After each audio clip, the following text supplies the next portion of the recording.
This is Rafer, also known as Skip to My Lou, and you're watching the Chris Gunther Show.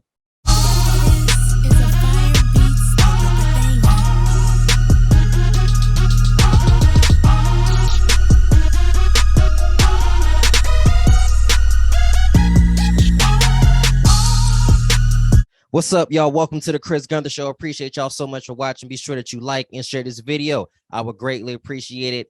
As basketball season is now here, who better than to start the season off with an NBA/streetball legend, Mr. Rafer Alston, aka Skip to My Lou. How you doing today, sir? Doing good, man. Thanks for having me. Man, I'm glad we finally got a chance to get a date, man, because this has been in the works for a minute. Wow. I appreciate you so much. You know, you're a very busy man, currently in the middle of coaching right now, correct? Yeah, we're doing a lot. Coaching, camps. I got the 8th graders right now, so I get to have them one more year all the way around. So before they go to 9th grade. Man, how much fun is that to be around them and knowing that like you're able to leave your imprint on them while you can? It's great, man. It's great. You know, one thing about them, they keep you young. They're very attentive at this age. You know, they want to learn and get better. So, you know, that's one thing that I enjoy, giving them all the knowledge that I received throughout my travels in the game. This month alone, you know, you've been doing a bunch of camps. You got one coming up at the end of this month in Texas. Yeah, well, that one's an actual tournament that we do. This is our 2nd annual Halloween Havoc tournament that we're going to do here in Houston, Texas. So that's going to be good. I just finished a camp this past weekend in Atlanta, Georgia. Been busy, man. Been busy. Yeah, I could tell, you know, with everything that, you know, we see on social media, but then the real work we all know happens off of social media. What made you decide to, you know, want to start giving back and coaching and things of that nature? Well, I always wanted to at least get into coaching. I just didn't know I have so much fun coaching the younger generation, as opposed to a lot of my colleagues that's coaching the pros in college. I really enjoy coaching the young kids. Do you see a lot of you in them? Some of them. And sometimes it don't necessarily be you see yourself in their game.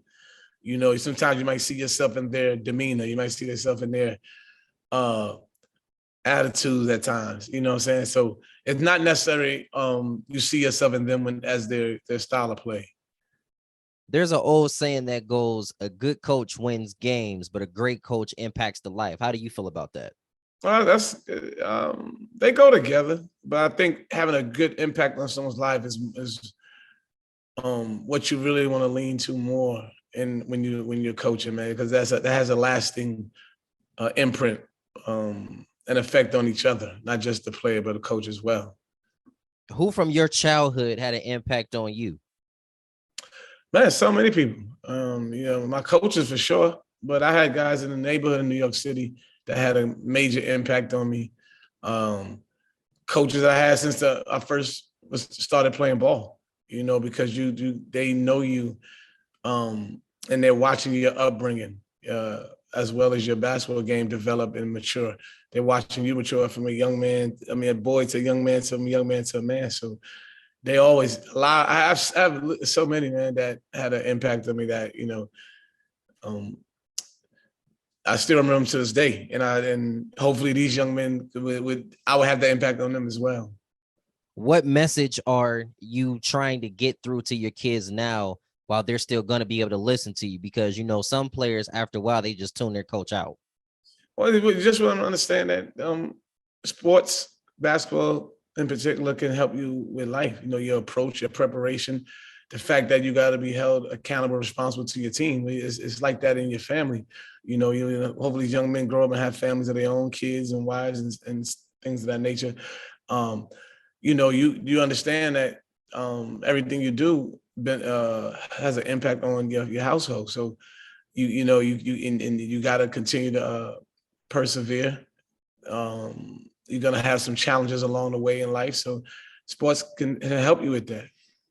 You've been through a lot of challenges in your life. You know, I definitely know it wasn't easy growing up where you grew up at, but was basketball something that was just your outlet that could help you escape everything? And basketball definitely was my outlet. It was my sanctuary. It was my, you know, I always knew I could fall back on that. For some reason, I just developed that love affair for the game and that trust in the game that I could always It's a place I can always go to and turn to if there was frustration and I could release, and if I just want to get away.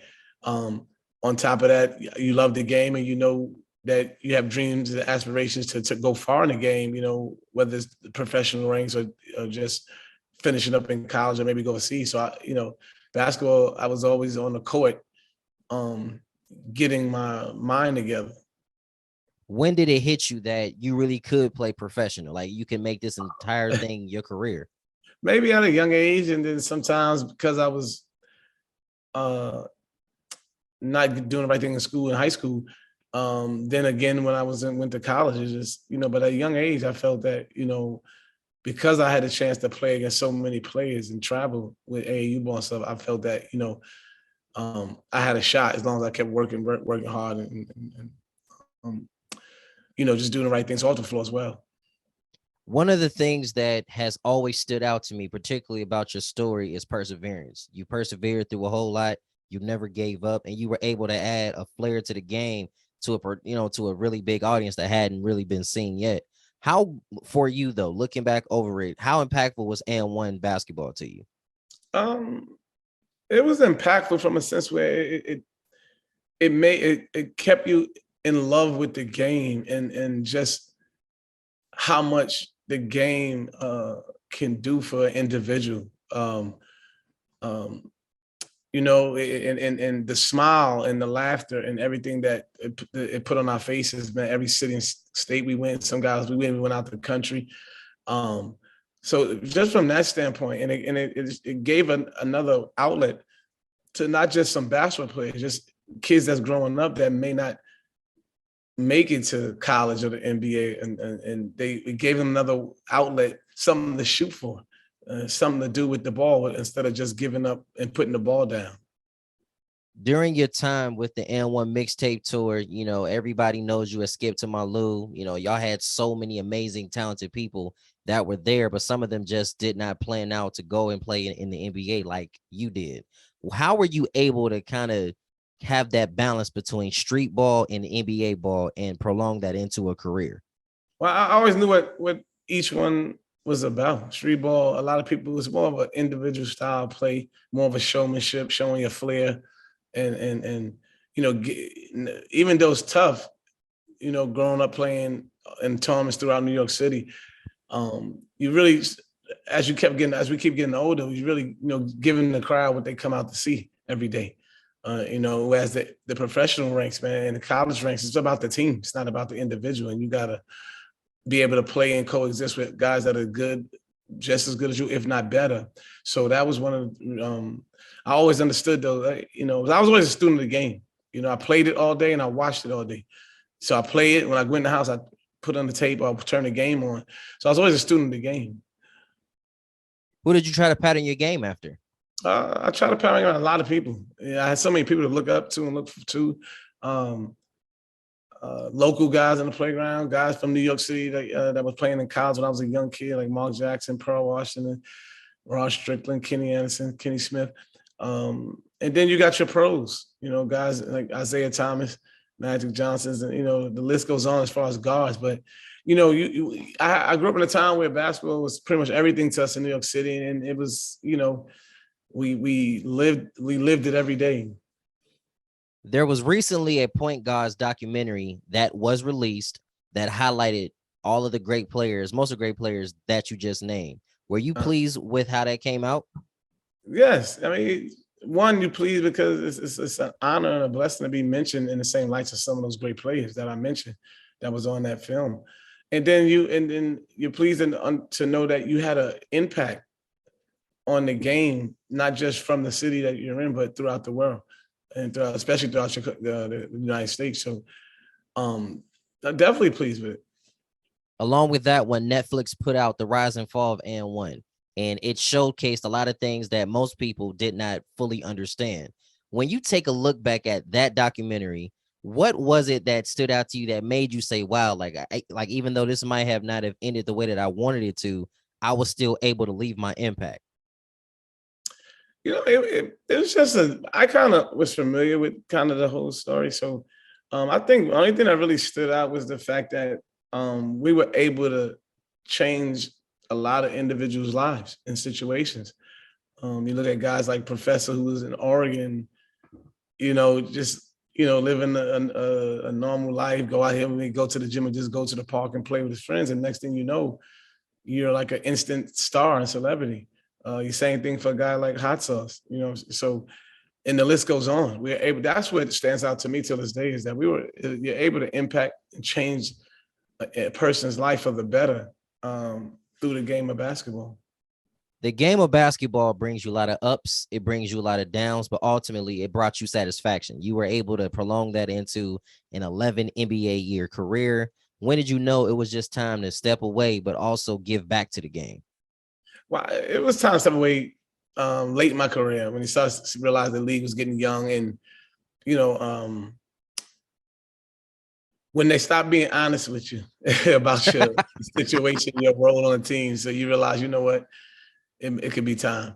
But I don't regret anything in my career. I love it. I had a long career. Some people felt and thought I wouldn't even make it that far. So I have nothing to regret about my career. Yeah, I put myself in a situation where I had to take the road less traveled, but it's all right. It worked out for the better. But you always want to give back, you because you understand what the game did for you, your life.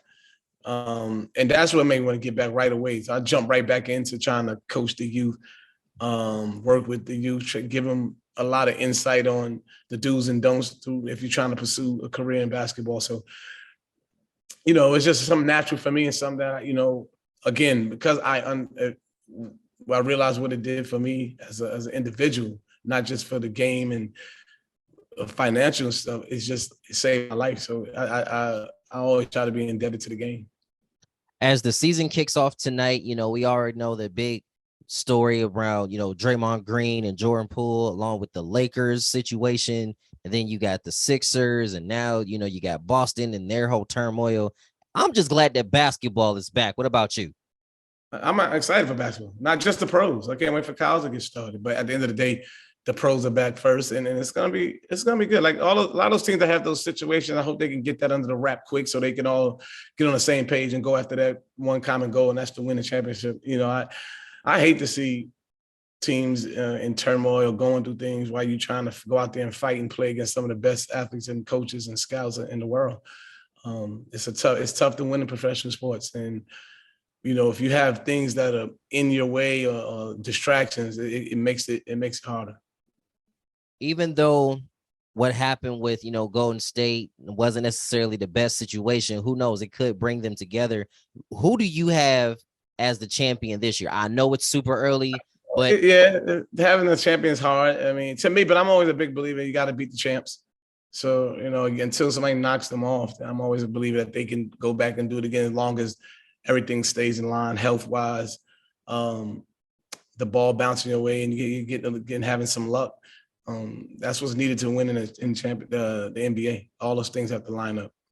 I agree. I have Golden State repeating, even though I'm a Lakers fan. We just in turmoil right now, but hey, it's okay, because this season we'll be able to witness something very historic, as LeBron is going to pass Kareem Abdul-Jabbar. I think that is really inevitable. Like, you as a guy who has been around this game for so many years, a record that we never thought would be broken. You as a fan, how excited are you to see him on his journey?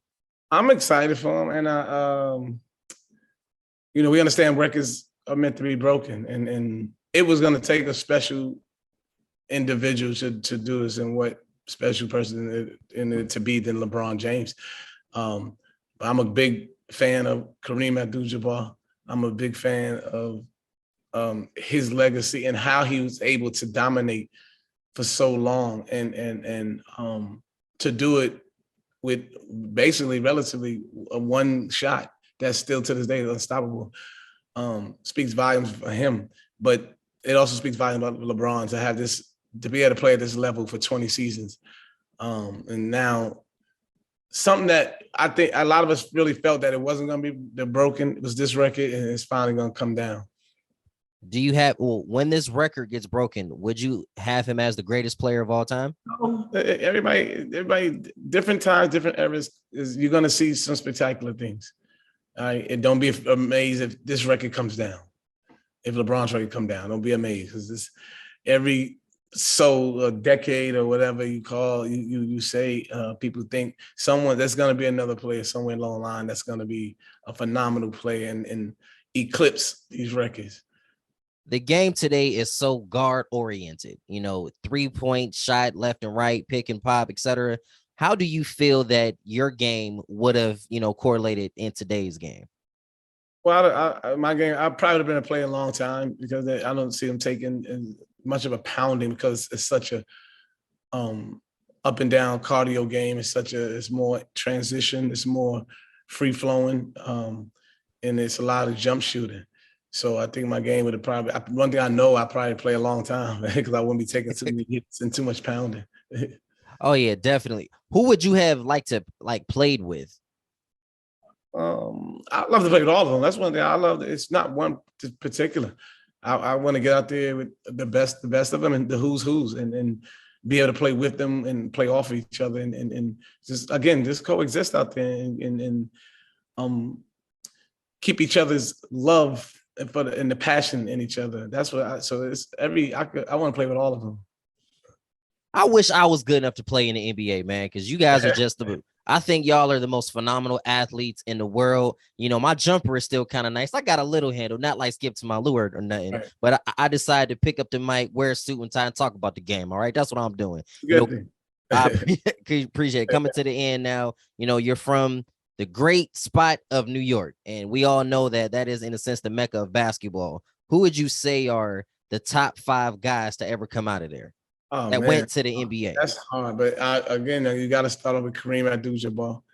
You got to say Kenny Anderson. You got to throw Stephon Marbury in that mix. Top 5. I probably go Mark Jackson. The 5th one, I got to think about who it is because the 5th one is a lot of clutch plays that came out, man. You can throw Kenny Smith in there.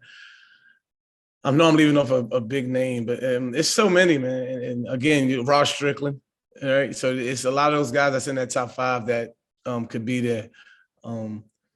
So many players come out that city, and we're just hoping that we could continue that trend, with the youngsters that's coming up behind all of us, that they could keep the tradition going of putting out some of the best basketball players coming from that city. You have one of the most iconic nicknames in the history of the game. How did you get that nickname? Playing on Rucker Park, the Duke Tango Outcast, the commentators doing the play-by-play and announcing, they gave me that name, Skip to my Lou. One time I came down the court and I just rolled the ball on the side of me and just skip. And, making sure story short, that I had no idea that name would stick with me for the rest of my life. And that's something to really sit back and say, like, wow, this nickname that was given to me when I was a kid now is what my trademark has become. What advice would you give to maybe some of those young players that want to follow in your footsteps or just be successful in anything that they do? And just keep working hard, man. Believe. You always keep the faith. Continue to work on your game, right? Stay locked into your craft. And again, just and love it and have fun. Right? Don't each level of the game becomes more of a mental game. And you if you're not together mentally, it's gonna be a tough game to play. And it's gonna be tough to compete against the best in the world. But just, man, keep the faith, work hard, be a good person. All that goes into being a phenomenal basketball player, a phenomenal athlete. Appreciate that. Last few questions. Some of the last things I always ask my guests. Who would you like to see as a guest on the Chris Gunther Show? And if you have any contact information, can you help a young brother out? Because you name dropped a couple people, and I'm like, that would be dope. I like to see Lamar Odom, if you haven't had Lamar. I had him, man. One of the coolest cats I didn't ever chopped it up with. The next would be did you have Meta World Peace? Yes, sir. One of the nicest people. Okay, so you had a lot of guys that I think would be good for your show. A lot of those guys. I don't know how far back you want to go, but Lance Stevenson would be good for your show. Oh, I would love that, man. I would love that one. If he's watching this, hey, Lance, help a young brother out, man, because I think that'd be pretty fun. Yeah, absolutely. If anybody wanted to connect with you or maybe wanted to partner up with you in your organization, how can they do that? Hey, they can look. I coach my AU program, RA Elite, so you can look up RA Elite Basketball 2027. They can look me up on Instagram, Rafer 724 Alston, and on Facebook, Rafer Alston. So I make it real simple to find me. I appreciate that, ladies and gentlemen. Rafer Alston, aka Skip to my Lou, on the Chris Gunther Show. Thank you so much for your time today, bro.